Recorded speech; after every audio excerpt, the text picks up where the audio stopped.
بسم اللہ الرحمن الرحیم۔ ناظرین سلام علیکم، میں ہوں حسن آصف۔ پروگرام اسلام اور بزنس میں آپ کا خیر مقدم ہے۔ ناظرین، اس پروگرام کے ذریعے مسلسل ہم آپ کو حلال اور حرام روزی کے سلسلے سے بتا رہے ہیں۔ تو آئیے استقبال کرتے ہیں مولانا تصدیق حسین صاحب قبلہ کا، جو ہمیں مسلسل بتا رہے ہیں روزی کے سلسلے سے کہ آخر ہمیں کس طریقے سے روزی کمانا ہے اور کیسی روزی کمانا ہے، یعنی حلال روزی کمانا ہے اور حرام روزی سے دور رہنا ہے۔ مولانا صاحب السلام علیکم۔ وعلیکم السلام ورحمۃ اللہ وبرکاتہ۔ مولانا صاحب، آپ کا استقبال ہے۔ آپ مسلسل ہمارے ساتھ پچھلے 3 ایپیسوڈ سے بنے ہوئے ہیں اور ناظرین یہ ہمارا 4تھا ایپیسوڈ ہے۔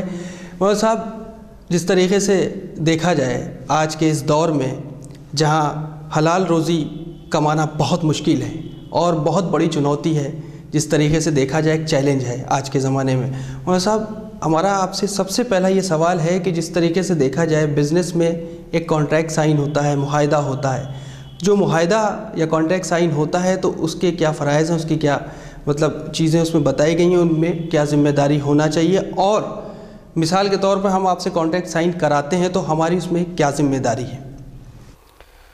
لا حول ولا قوة الا باللہ العلی العظیم۔ اعوذ باللہ من الشیطان الرجیم۔ بسم اللہ الرحمن الرحیم۔ الحمد للہ رب العالمین والصلاة والسلام علی خیر خلقہ محمد وآلہ الطیبین الطاہرین ولعنۃ اللہ علی اعدائہم اجمعین، اما بعد۔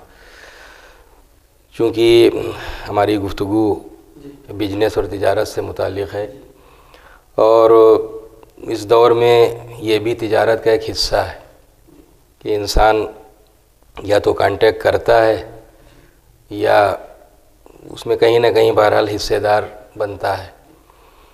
دیکھیے، بنیادی چیز وہی ہے کہ جو اس سے پہلے بھی جتنے بھی ایپیسوڈ ہوئے ہیں اس میں بیان کی جا چکی ہے کہ ہم مثلاً کانٹیکٹ کرانے والے ہیں، کانٹیکٹ سائن کرانے والے ہیں، ایک کرنے والا ہے۔ بنیادی چیز یہی ہے کہ جو کانٹیکٹ ہو رہا ہے جس بات کا، کسی کام ہی کا ہوگا، مثلاً ہم کو یہ کام کرنا ہے، یہ کام کرنا ہے، یہ کام کرنا ہے، تو سب سے پہلی چیز یہ ہے کہ جس کام کا ہم کانٹیکٹ لے رہے ہیں، کرا رہے ہیں، وہ شریعت کی نظر میں جائز ہے یا نہیں۔ پہلی چیز، جو کانٹیکٹ سائن ہم کر رہے ہیں، جو ہم کانٹیکٹ لے رہے ہیں، ٹھیکہ لے رہے ہیں، تو ہم کس چیز کا ٹھیکہ لے رہے ہیں؟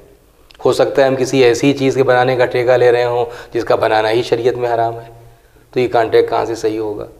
تو بنیادی چیز یہ ہے کہ وہ جس چیز کا کانٹیکٹ انسان لے رہا ہے، کانٹیکٹ سائن کر رہا ہے یا کانٹیکٹ سائن کروا رہا ہے، تو کانٹیکٹ کا از روئے شریعت صحیح ہونا پہلی شرط ہے کہ وہ کانٹیکٹ صحیح ہو۔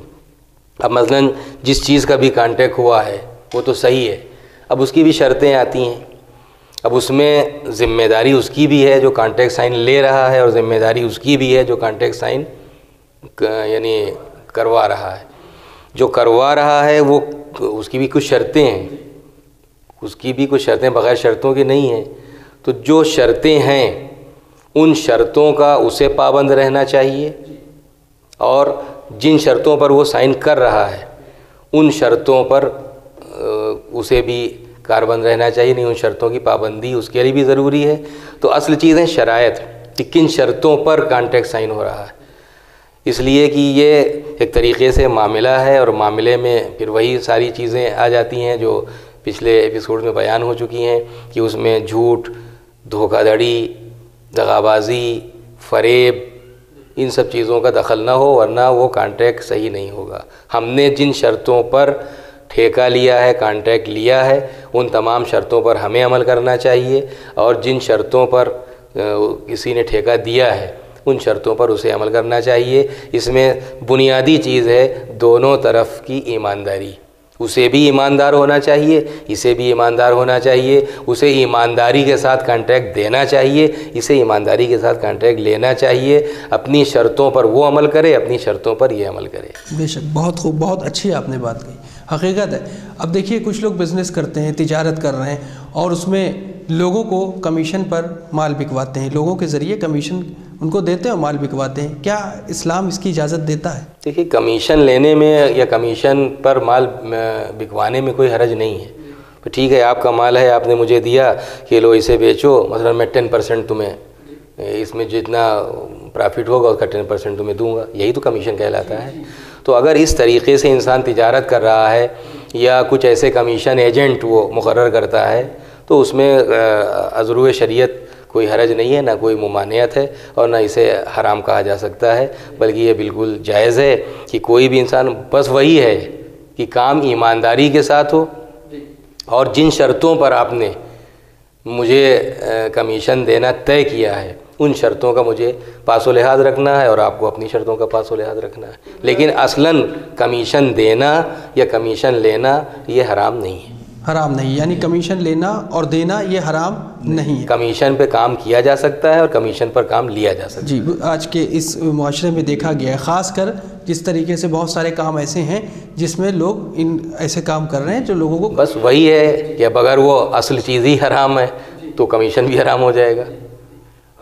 اب مثال کے طور پر کسی نے مجھے شراب کی بوتلیں پکڑا دیں کہ لے جائیے ان کو بیچیے اور ہم آپ کو اتنا کمیشن دیں گے، تو اب یہ جائز نہیں ہوگا، نہ اس کا بکوانا حرام ہے، نہ یہ میرے لیے کمیشن جائز ہو جائے گا، وہ حرام رہے گا، اور حرام سے بہرحال بچنا چاہیے۔ بالکل۔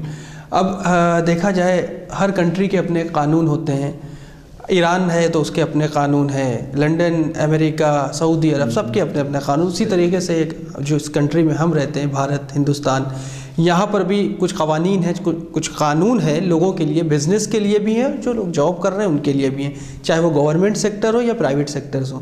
اب جو بزنس کر رہے ہیں تو وہ اگر انڈین جو یہاں کے جو قانون ہیں ان سے ہٹ کے کام کرتے ہیں تو ان کے لیے کیا ہونا چاہیے؟ یہ آپ نے بڑا اچھا سوال کیا ہے، اور اگر ہمارے ناظرین میں کچھ ہمارے نان مسلمز بھائی ہوں تو میں خاص طور پر انہیں اس بات پر توجہ دلانا چاہوں گا کہ ہم جس ملک میں جہاں بھی رہتے ہیں وہاں دیکھیے کہیں بھی قرآن مجید کا کھلا ہوا اعلان ہے، لا تفسدوا فی الارض، کہ زمین میں فساد نہ کرو۔ دیکھیے اصلاح، سدھار جس کو کہتے ہیں، وہ ایک الگ چیز ہے، فساد ایک الگ چیز ہے۔ فساد کسی بھی طریقے کا ہو، کہیں بھی ہو، اس کی اجازت قرآن نہیں دیتا، یعنی اسلام نہیں دیتا۔ ہاں اگر کہیں بگاڑ ہے، کہیں خرابی ہے، اس میں آپ سدھار کی کوشش تو کر سکتے ہیں، پر سدھار میں بھی فساد نہ ہونے پائے کہ آپ سدھارنے چلے اور معلوم ہوا کہ اب فساد ہو گیا، تو سدھار میں بھی فساد نہ ہو، تو فساد کو بالکل پسند نہیں کرتا۔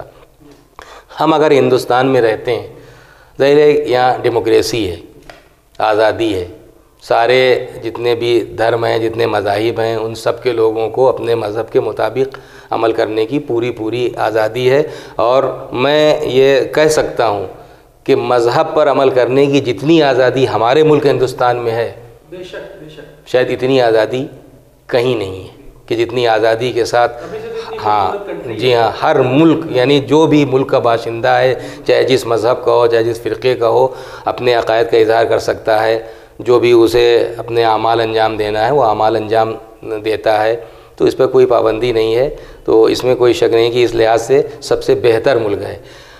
ہر ملک کا ایک قانون ہے، تو ہمارے ملک کا بھی ایک قانون ہے، اس قانون کا احترام بھی ہمارے لیے ضروری ہو سکتا ہے۔ میں نے شاید کبھی کسی ایپیسوڈ میں یہ ذکر کیا تھا کہ ممکن ہے کہ ملک کا قانون ہے لیکن شریعت کا قانون نہیں ہے، شریعت کا قانون ہے لیکن ملک کا قانون نہیں ہے۔ اگر شریعت کا قانون ہے اور ملک کا قانون نہیں ہے تو ہم اس موقع پر فساد نہیں برپا کریں گے، ہمیں اپنے ملک کے قانون کے مطابق عمل کرنا ہوگا۔ اگر کوئی ایسا آرڈر گورنمنٹ آف انڈیا کی طرف سے یا گورنمنٹ آف یو پی کی طرف سے کہ آپ یہ بزنس نہیں کر سکتے، اور شریعت نے اس بزنس کی اجازت دی ہے، تو ہم کو بزنس نہیں کرنا ہے۔ کیوں؟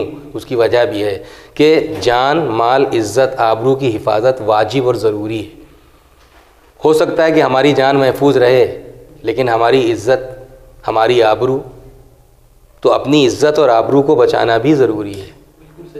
تو اس لیے ہمیں شرعی قانون کے ساتھ ساتھ اپنے ملکی قوانین کا بھی لحاظ رکھنا چاہیے، تاکہ ہم ایک مذہبی دنیا کے لحاظ سے اگر ہمیں مذہبی دنیا میں دیکھا جائے تو ہم ایک اچھے مذہبی، یعنی ایک مومن، ایک اچھے مسلم، ایک اچھے مومن، واقعی جو مومن اور واقعاً جو مسلم ہیں، یہ صرف نام کے نہیں، واقعاً، اور ظاہر ہے کہ جو سچا مسلمان ہوگا، سچا مومن ہوگا، وہ کہیں بھی کسی کے لیے بھی پریشانی کا سبب نہیں ہو سکتا۔ آسانیاں تو اس کی وجہ سے آ سکتی ہیں، پریشانیاں نہیں آ سکتی۔ لہٰذا ہمیں اپنے ماحول اور اپنے اس کا بھی لحاظ رکھتے ہوئے ہم بغاوت نہیں کر سکتے اپنے ملک کے قانون سے کہ صاحب چونکہ ہماری شریعت یہ کہتی ہے لہٰذا ہم اپنا مطالبہ، اگر کوئی ایسے ہی کوئی میجر مسئلہ ہے تو ہم اپنا مطالبہ گورنمنٹ کے سامنے رکھ سکتے ہیں۔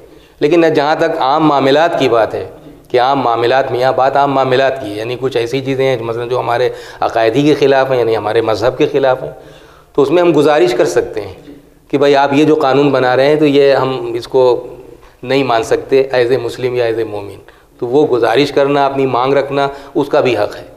لیکن جو عام معاملات میں جو قوانین بنتے ہیں کہ ہمیں کہاں پر مثلاً کتنا ٹیکس دینا ہے، ہمیں کہاں پر کیا کرنا ہے، یہ جو عام زندگی کے قانون ہیں اس میں ہمیں بہرحال شریعت کے احکام کے ساتھ ساتھ ملکی قانون کا بھی لحاظ رکھنا چاہیے تاکہ ہماری جان مال عزت آبرو بھی محفوظ رہے۔ بہت خوب مولوی صاحب، بہت اچھی آپ نے بتائی۔ کیا اپنی روزی کو حلال کرنے کا ایک طریقہ یہ بھی ہو سکتا ہے کہ ہم خمس ٹائم پر نکالیں؟ خمس تو بے شک ٹائم پر نکالنا ہی چاہیے، اس لیے کہ جب واجب ہے تو واجب اس کو واجب ہے تو واجب پر عمل کرنا ہی ہے۔ اگر ہم واجب پر عمل نہیں کریں گے تو گویا ہم حرام کر رہے ہیں، وہ جائز نہیں ہے۔ جس طریقے سے نماز واجب ہے، جس طریقے سے ماہ مبارک کے روزے واجب ہیں، جس طرح استطاعت کے بعد زندگی میں ایک بار حج واجب ہے، جس طرح نصاب کے مطابق پیداوار ہونے پہ زکوٰۃ واجب، اسی طرح بچت پہ خمس بھی واجب ہے۔ تو اگر ہم برکتیں چاہتے ہیں، رحمتیں چاہتے ہیں اور پاکیزگی چاہتے ہیں، طہارت چاہتے ہیں، اس کے اثرات کو ہم اپنی زندگی میں دیکھنا چاہتے ہیں، تو ہمیں ان تمام پابندیوں کو بہرحال برداشت کرنا چاہیے اور ان پر عمل بھی کرنا چاہیے کہ شریعت نے، چاہے وہ مالی عبادات ہوں یا جسمانی عبادات ہوں۔ بے شک، بہت خوب، بہت اچھی بات بتائی مولوی صاحب آپ نے۔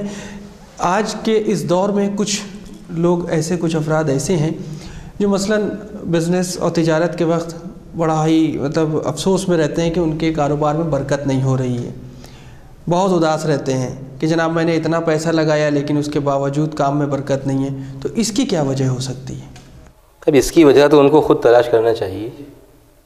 اگر میں کاروبار کر رہا ہوں اور مجھے برکت نہیں ہو رہی ہے تو کوئی دوسرا کیا حساب کرے گا؟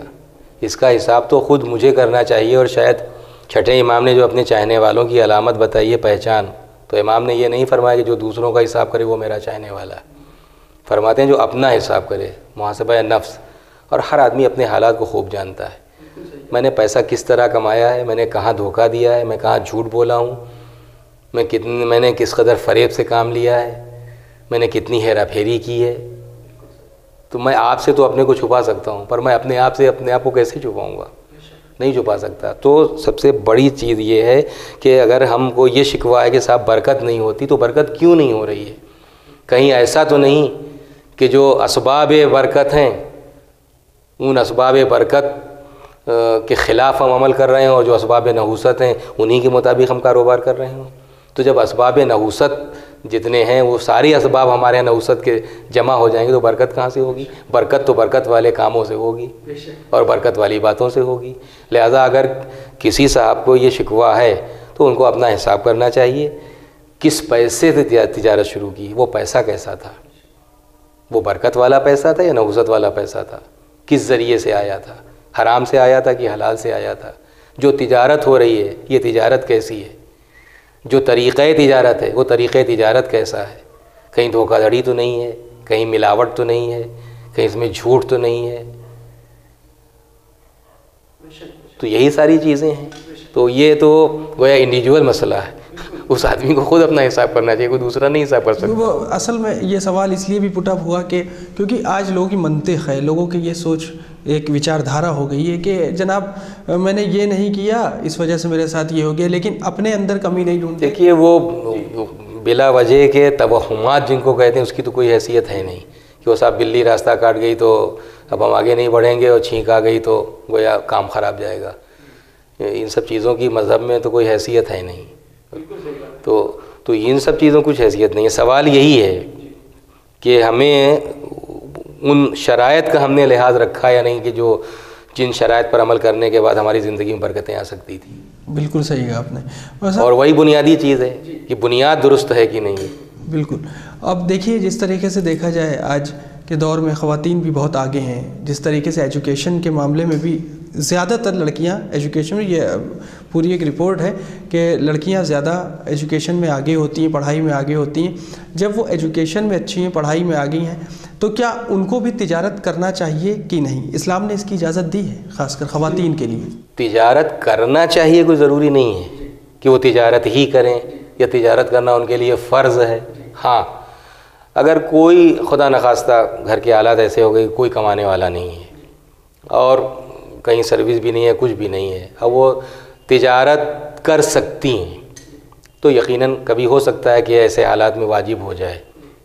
شاید کبھی میں نے پہلے یا دوسرے میں مجھے یاد آ رہا ہے کہ شاید اس طرف اشارہ بھی کیا تھا. لیکن کوئی عام حالات میں ضروری نہیں ہے کہ وہ تجارت ہی کرے. رہ گیا یہ کہ اس کا تجارت کرنا شرعاً کوئی قباحت نہیں ہے.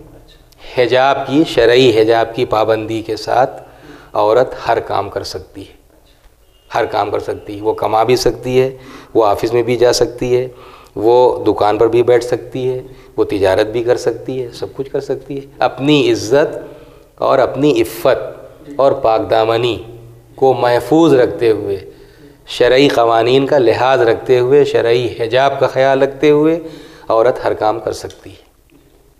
جس طریقے سے دیکھا جائے آج امپورٹ اور ایکسپورٹ کا بزنس، امپورٹ یعنی آیات اور نریات میں یہ ہے کہ ہم نے یہاں سے مال بھیجا، وہاں سے مال آیا. اب ہم جو یہاں سے سامان بیچتے ہیں باہر کنٹریز میں، تو وہ ہم دیکھ رہے ہیں نا کہ ہاں یہ چیز صحیح ہے، اور اگر وہ غلط ہے تو ہم اس کے ذمہ دار خود ہوتے ہیں. تو اب اگر باہر سے بھی کوئی سامان بیچتا ہے تو بھائی ہماری تو آنکھوں پہ پردہ ہے، ہم کو تو پتہ نہیں کنٹینر میں کیا آ رہا ہے، باکس کے اندر کیا ہے. تو ان دونوں کی کیا ذمہ داری ہے؟ ان دونوں کی ذمہ داری وہی ہے کہ جو مال، بھائی یہ بھی تو خرید و فروخت ہے، یہ بھی بزنس ہے. آپ نے کنٹری سے مال منگایا ہے تو وہ گویا بیچنے والا ہے، آپ خریدنے والے ہیں. تو یہاں بھی وہی خرید و فروخت کی جو ذمہ داریاں ہیں جو شرائط میں وہی سب ہیں کہ وہ بھی دھوکہ نہ دے، وہ بھی ملاوٹ نہ کرے. ہاں اگر آپ معلوم ہے کہ ہاں بھائی اس کمپنی کا مال ڈپلیکیٹ مال ہوتا ہے، آپ کو معلوم ہے، اور آپ وہی مال منگا رہے ہیں اس لیے آپ کو وہی مال بیچنا ہے، تو ٹھیک ہے. لیکن آپ صحیح مال منگا رہے ہیں اور صحیح مال کی جگہ ڈپلیکیٹ مال آ رہا ہے، آپ صاف مال منگا رہے ہیں اور صاف مال کی جگہ مثلا ملاوٹ کا مال آ رہا ہے، تو غلط ہے. بالکل صحیح کہا آپ نے. صاحب اگر ہم تھوڑی سی دیر کے لیے اس لیگ سے، تجارت سے ہٹ کے تھوڑا جاب سیکٹر میں اگر آ جائیں، مثال کے طور پہ جو بچے، جو لڑکے، جوان لڑکے لڑکیاں جو جاب کر رہے ہیں اس وقت، کیا ایک لڑکا اور ایک لڑکی ایک ساتھ ایک سیکٹر میں ایک جگہ پہ جاب کر سکتے ہیں؟ دیکھیے اس میں بھی وہی ہے کہ ایک سیکٹر میں ایک جگہ جاب کرنے میں تو کوئی پریشانی نہیں ہے اور نہ کوئی ایسی پابندی ہے. شرط وہی ہے، پاک دامنی، یہ جسے عفت کہتے ہیں، طہارت، اپنے کیریکٹر کی حفاظت، اور فساد میں پڑنے کا اندیشہ نہ ہو. اگر فساد میں یعنی لوز کیریکٹر ہونے کا اندیشہ ہے، پاک دامنی کو خطرہ ہے، تو ایسے میں تو شریعت اجازت نہیں دیتی. اس لیے کہ عزت اور پاک دامنی اور طہارت وہ مسٹ ہے، وہ ضروری ہے. اس لیے کہ جب وہی نہیں رہ گئی تو پھر کیا رہ گیا؟ انسانیت کی جس پر بنیاد ہے، ورنہ ہم میں اور جانور میں کیا فرق ہے؟ ساری خواہشات ان میں بھی ہیں جو ہم میں ہیں. تو جو چیز ہم کو اس سے الگ کرتی ہے وہ وہی ہے، ہمارا کیریکٹر، یعنی ہماری وہ مانوتا، ہماری وہ انسانیت، ہماری وہ ہیومنٹی، وہی ہم کو اس سے الگ کرتی ہے. ورنہ بھوک اسے بھی لگتی ہے، پیاس اسے بھی لگتی ہے، خواہشات اس کے بھی ہیں، ڈیزائر اس کے بھی ہیں، ساری ڈیزائر اس کے ہمارے سب کمبائنڈ ہیں. تو وہی ہے کہ اصل مسئلہ کام کو پہ روک نہیں ہے، کام تو کر سکتے ہیں لیکن اسے بھی اپنے کو بچا کے رکھنا ہوگا اور اسے بھی اپنے کو بچا کے رکھنا ہوگا. اور اگر وہ چاہتے ہیں کہ دونوں ایک جگہ ہوں تو اس کے بھی قانون ہیں. آئیے تشریف لائیے. قانون توڑنے کی اجازت نہیں ہے، قانون ہے. اگر آپ ایک دوسرے سے قریب ہی بیٹھنا چاہتے ہیں تو قانون ہے، آئیے اس قانون پہ عمل کیجیے، بیٹھیے. مطلب یہ موضوع چھیڑنے کا مقصد ہے کہ جو اس طرح کی تجارت، یہ اس طرح کی جو جاب ہے، اس میں جو پیسہ ہے، بھائی وہ بھی پیسہ آپ کبھی تجارت میں بھی استعمال کر سکتے ہیں, اس کا بزنس بھی کر سکتے ہیں, تو اس طرح کا پیسہ نہیں. دیکھیے دو چیزیں ہیں. ایک یہ ہے کہ مثلاً ایک نامحرم کے چہرے پر نظر پڑ رہی ہے, کام اصلاً حرام نہیں ہے, اس کام سے جو پیسہ مل رہا ہے اس پر اس کا فرق نہیں پڑنے والا ہے. یہ وہ چیز الگ ہے اور یہ چیز الگ ہے. ہاں اگر ہم کو معلوم ہے کہ ہم اگر یہاں بیٹھتے ہیں تو اب ہم اپنے کو گناہ سے بچا نہیں سکتے, تو اس ایسے حالات میں تو پھر یہاں پر جانا جائز نہیں ہوگا. لیکن وہی ہے کہ قانون بہت وسعت رکھتا ہے. اب ساری چیزیں چونکہ اس ٹاپک سے ہے نہیں اور وہ ٹاپک ہی نہیں ہے, لہذا اس کو چھیڑنا نہیں ہے, ورنہ اس میں گنجائش ہے, بہت ساری گنجائشیں. لیکن اصل جہاں تک تعلق ہے کہ وہ اس عورت یا اس لڑکے کا یا لڑکی کا بیٹھنا اور کام کرنا, تو وہی ہے کہ اگر وہ بچی لڑکی شرعی حجاب میں اور اپنے کو تمام مطلب نامحرموں سے بچاتے ہوئے اگر کام کرے تو ٹھیک ہے کرے, اگر حرام میں پھنسنے کا اندیشہ نہیں, اس اگر وہ بھی اپنے کو حرام سے بچائے ہوئے ہے کوئی مشکل نہیں ہے. بات چیت اگر ہو رہی تو بات چیت کرنے میں کوئی زحمت نہیں ہے, لذت نہ ہونا چاہیے, قصد لذت کہ لاؤ ہم اور بات کریں کہ مزہ آئے گا, یا اپنے گویا موڈ فریش کرنے کے لیے, اس کی اجازت نہیں ہے. اس کے لیے شریعت کا ایک الگ قانون ہے. بالکل آپ نے صحیح کہا مولانا صاحب. جس طریقے سے ایک باس ہے, امپلائی ہے, تو باس کی نظر میں امپلائی کی کیا ویلیو ہونی چاہیے, جو دور آج کے معاشرے میں دکھ رہا ہے, خاص کر جاب سیکٹرز کی بات ہو رہی ہے. اگر ایماندار امپلائی ہے تو اس کو باس کی کس طریقے سے, دیکھیے اس میں دو باتیں ہیں, یا تو انسان دو ہی طریقے سے کامیاب ہو سکتا ہے. جی ایک ہندی کا ورڈ ہے چاٹوکاریتا, جس کو کہا جاتا ہے یا تو بیک بائٹنگ کر لے, اس طریقے سے کامیابی حاصل کر لے, یا پھر اپنا ٹیلنٹ دکھا دے. تو اس طرح کے افراد کو کیا پیغام آپ دینا چاہیں گے, خاص کر جاب سیکٹرز میں جو لوگ ہیں؟ جاب سیکٹرز میں خاص طور پر میں سمجھتا ہوں کہ پرائیویٹ سیکٹرز میں زیادہ کام کرنے والے ہیں, گورنمنٹ سیکٹر میں کم ہے. گورنمنٹ سیکٹرز میں بھی ہیں, پرائیویٹ سیکٹرز میں بھی ہیں. اس طریقے کے لوگوں کے لیے کیا ذمہ داری ہے کہ وہ باس کی چاپلوسی کر کے, بیک بائٹنگ کر کے آگے بڑھ جائیں, یا پھر اپنے ٹیلنٹ کو دکھا کے آگے بڑھ جائیں؟ اس کے لیے کیا کرنا ہے؟ نہیں, چاپلوسی کیوں کریں؟ اور میں سمجھتا ہوں اگر کسی انسان میں ٹیلنٹ ہے تو کاہے چاپلوسی کرے گا. چاپلوسی وہ کرتا ہے جس میں ٹیلنٹ نہ ہو, اور جس میں ٹیلنٹ ہے تو وہ اپنا ٹیلنٹ دکھائے گا, اور اگر وہ یہاں نہیں تو دوسری جگہ سے ہی. ارض اللہ واسعہ, اللہ کی زمین بہت لمبی چوڑی ہے, تو ہمیں یقین نہیں ہوتا, اس لیے ہم پریشان ہوتے ہیں کہ یہاں سے چھوٹ گئی تو کیا کریں گے. بے شک بے شک, ایک دروازہ بند ہوتا ہے ہزار دروازے کھلتے ہیں, سب اسی کے ہاتھ ہے. بالکل آپ نے سب اسی کے ہاتھ ہے. تو اس میں بھی وہی ہے کہ اس میں باس کی بھی ذمہ داری ہے کہ ایز اے باس اس کو عدالت برتنا چاہیے, اس کو انصاف کرنا چاہیے, وہ ایکسپلائٹ نہ کرے, مجبوری سے فائدہ نہ اٹھائے کہ غریب گھر کا ہے, کام ہم اس سے لے رہے ہیں مثلا 16 گھنٹے اور سیلری دے رہے ہیں 10 گھنٹے کی. کیوں؟ صرف مجبوری کا فائدہ اٹھاتے ہیں کہ اگر نہیں کرے گا تو جائے گا کہاں. تو اب یہ سب جائز نہیں ہے. تو باس اگر ہے تو اس کو اپنی ذمہ داریاں پوری کرنا چاہیے. اب اس کو وہ غلام بھی نہیں ہے, یہ تو ایک معاہدہ ہے کہ بھائی ٹھیک ہے آپ کی کمپنی میں ہم مثلا 10 سے 4 تک کام کریں گے, اور یہ ہے ہمارا ورک, یہ ہم کام کرنا ہے. تو اس کام سے الگ ہٹ کے آپ زبردستی دوسرا کام نہیں لے سکتے, نہ اس ٹائم سے الگ ہٹ کے آپ جبراً صرف مجبوری کا فائدہ اٹھا کے کہ آپ کام لے لیں, تو وہ جائز نہیں ہے. یہ تو ظلم ہے, اور یہ ایکسپلائٹ کرنا ہے. نہ ایکسپلائٹیشن کی اجازت مذہب دیتا ہے, نہ ظلم کی اجازت دیتا ہے. وہاں تو عدل و انصاف ہے, ایمانداری. بالکل صحیح کہا آپ نے. تو فی الحال ناظرین ہمارے پاس وقت کی کمی ہے. مولانا صاحب سوال بہت سارے ہیں, لیکن کچھ پروگرامز ہیں جو اس کے بعد شروع ہونا ہے, اور ناظرین ہم اگلے ایپیسوڈ میں بتائیں گے کہ ایک باس کی اپنے اسٹاف کے لیے کیا ذمہ داری ہونا چاہیے, اور کس طریقے سے وہ اپنے بزنس میں اپنے پارٹنرز کے ساتھ, اپنے اسٹاف کے ساتھ, اپنے کلیگز اور جو ان کے امپلائیز ہیں کیسا برتاؤ کرتا ہے. یہ ہم اگلے ایپیسوڈ میں بات کریں گے. فی الحال ہمیں اور مولانا صاحب کو اجازت دیں. انشاءاللہ ہم پھر حاضر ہوتے ہیں اپنے اس پروگرام اسلام اور بزنس میں انشاءاللہ. تب تک کے لیے انتظار کیجیے اور ہمیں دعاؤں میں ضرور یاد رکھیے. خدا حافظ.